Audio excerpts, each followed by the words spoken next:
Hello, my name is Derek, and I want to make a second video for my dog Buddy, who unfortunately he has passed away from lung cancer. Um, Today is November 14th, and he passed on October 1st.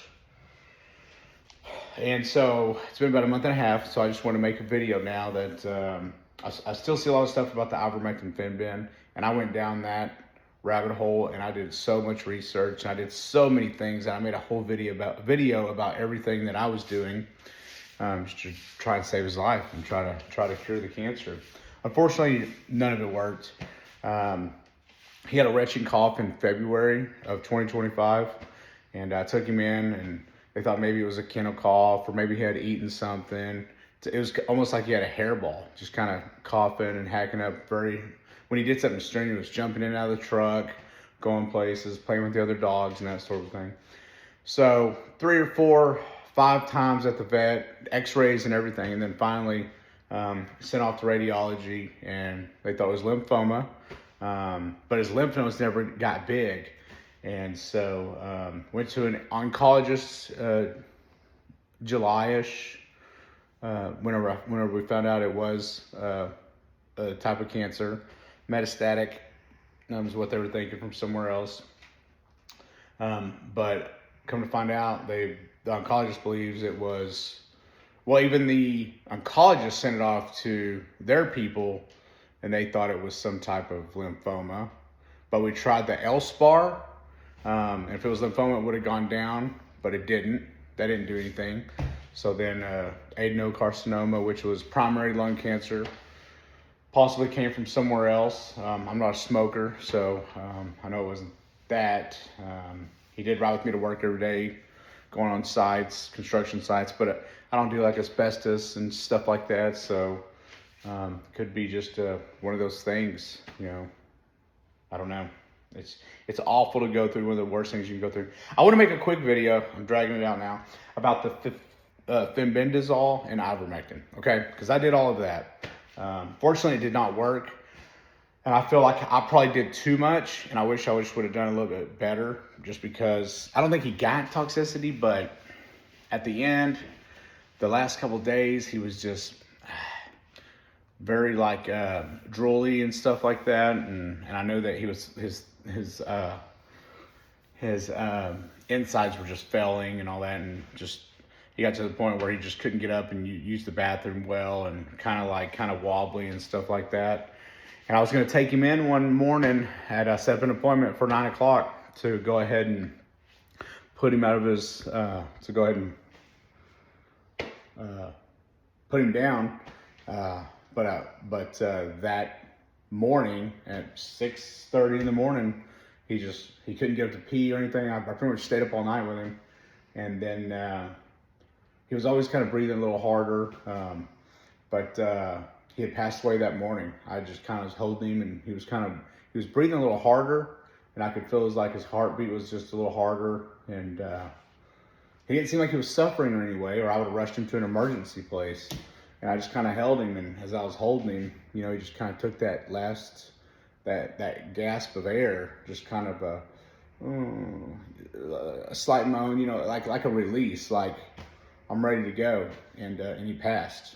And I'm glad he did it with me. I wish I would have taken him in the day before, though, that way I didn't have to experience that, but it's kind of a 50-50. I'm glad I was there with him, because I didn't have to go put him down on the cold floor of a vet.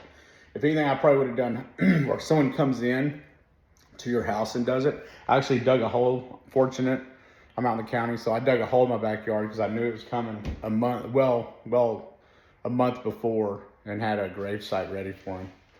But I don't want to crush anybody's hopes of healing and prayer. Anything's possible, right?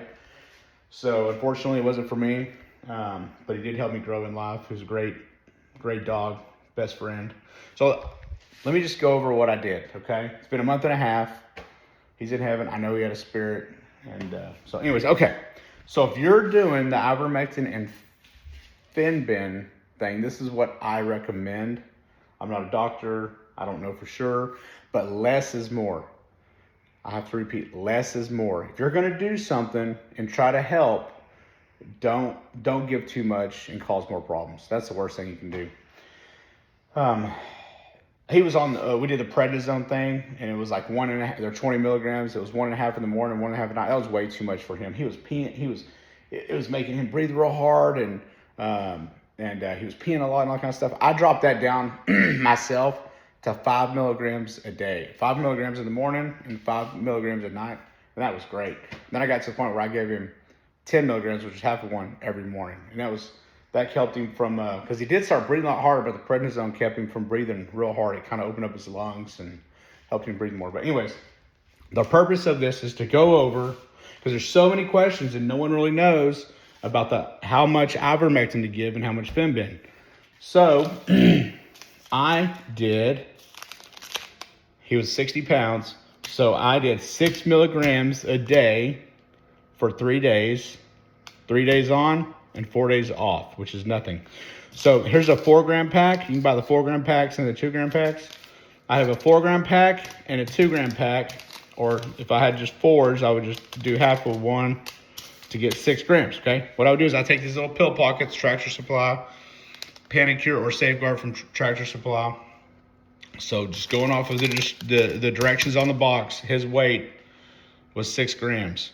So I would take it in both hands and I would mash one of these, and then I'd fold it into a taco, which is easier to do with 2 hands, but just to kind of give you the idea, I'd smash it in between my palms, and then I'd pour it in there and smash it up. So I would make about 4 or 5 or 6 of these little tacos. Actually, you know what? Make one real quick.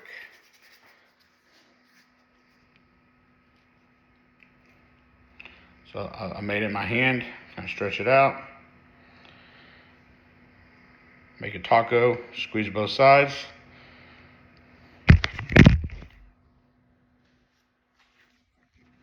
Make a taco, pour in as much as I could of that, smash it together, and I would make multiple of those using that. Okay, pretty simple.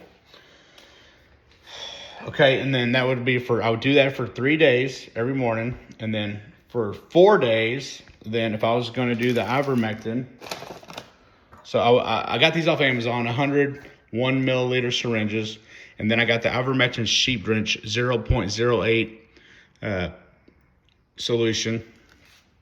And so, honestly, less is more. I would just do, see the 0.01, I would do half of that, just very, very, very little. Just because you do not want to cause toxicity in your dog. If you're going to try something and you want to try it, by all means, go for it. But less is more. So there's the 0.1.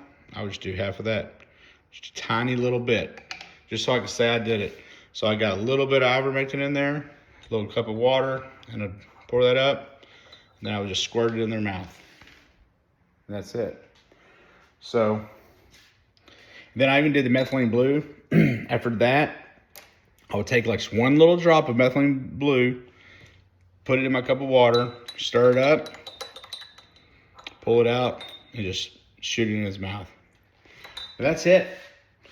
But I did the less is more. So if you get like a reishi mushroom, a milk thistle, a vitamin E, CBD oil. I think CBD oil is pretty good.